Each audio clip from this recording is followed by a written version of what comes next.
₹100 का काम अजमेर में माध्यमिक शिक्षा बोर्ड की किताबों का होता था, 15,000 पाठ्यक्रम का होता था। वह सारा काम अजमेर से बाहर जाने लग गया। पाठ्य पुस्तक मंडल जयपुर को दे दिया, जो कक्षा 1 से 8वीं तक की किताब छापता है, जबकि वास्तविकता है कि 9वीं 10वीं 11वीं 12वीं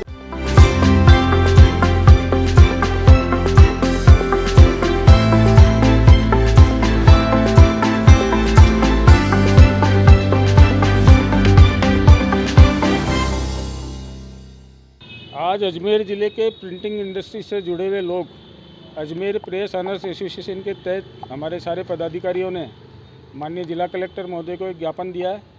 और मैं ये कहना चाहूँगा कि आज से लगभग 50 वर्ष पहले अजमेर में मुद्रण उद्योग की स्थिति इतनी मजबूत थी, पूरे ज़िले में 1000 से ज़्यादा मुद्रणालय थे। अगर अजमेर शिक्षा का केंद्र बना, शिक्षा की नगरी बना, तो उसकी पृष्ठभूमि के अंदर भी बहुत बड़ी भूमिका अजमेर के मुद्रणालय की थी, प्रिंटिंग प्रेस की थी। लेकिन धीरे धीरे यहाँ से माध्यमिक शिक्षा बोर्ड का काम बाहर चल गया। जो करोड़ों अरबों रुपए का काम अजमेर में माध्यमिक शिक्षा बोर्ड की किताबों का होता था, 15,000 पाठ्यक्रम का होता था, वह सारा काम अजमेर से बाहर जाने लग गया। पाठ्य पुस्तक मंडल जयपुर को दे दिया, जो कक्षा 1 से 8वीं तक की किताब छापता है, जबकि वास्तविकता है कि 9वीं 10वीं 11वीं 12वीं की किताबें माध्यमिक शिक्षा बोर्ड अजमेर, उनका पाठ्यक्रम आज भी बोर्ड लिखवा रहा है, रिव्यू बोर्ड करवा रहा है। बोर्ड के पास पर्याप्त भंडारण की व्यवस्था है, प्रशासनिक सक्षम अधिकारी है, पूरी प्रकाशन शाखा है। लेकिन उसके बाद भी वो जो करोड़ों अरबों का काम 9 से 12 का, जिससे पूरा व्यापारी जगत राजस्थान का अजमेर में आता था, वो सारा काम भी जयपुर भेज दिया। और आप परिणाम देखिए कि आज हमारे बाइंडर, हमारी उससे जुड़े हुए श्रमिक, हमारे प्रेस मटेरियल के जितनी भी दुकानें, वो सब बंद हो चुकी है।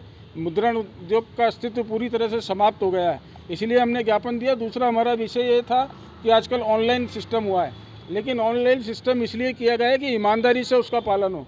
ऑनलाइन सिस्टम में भी धोखाधड़ी, उसके अंदर फर्जी कागजातों के आधार पर ऑनलाइन सिस्टम में जिनके पास न कोई प्रिंटिंग प्रेस है, न जिन्होंने कोई करोड़ों का इन्वेस्टमेंट किया है, ऐसे लोगों को प्राथमिकता नहीं मिले, जो फर्जी कागजात के आधार पर प्रिंटिंग का यहाँ से काम ले जाते हैं, यहाँ के व्यवसाय को नुकसान पहुँचाते हैं। और जिस प्रकार से ये जो गतिविधियाँ चल रही है अजमेर के अंदर, जिस प्रकार से बिचौलिया वर्ग बहुत बड़ी तादाद में अजमेर में आया है, तो इससे भी चूँकि हमारा तो नुकसान हो ही रहा है, लेकिन प्रशासन का नुकसान ये हो रहा है कि जो प्रशासन के बेहद गोपनीय पत्रक होते हैं, जिनको कड़ी सुरक्षा में छापा जाता है।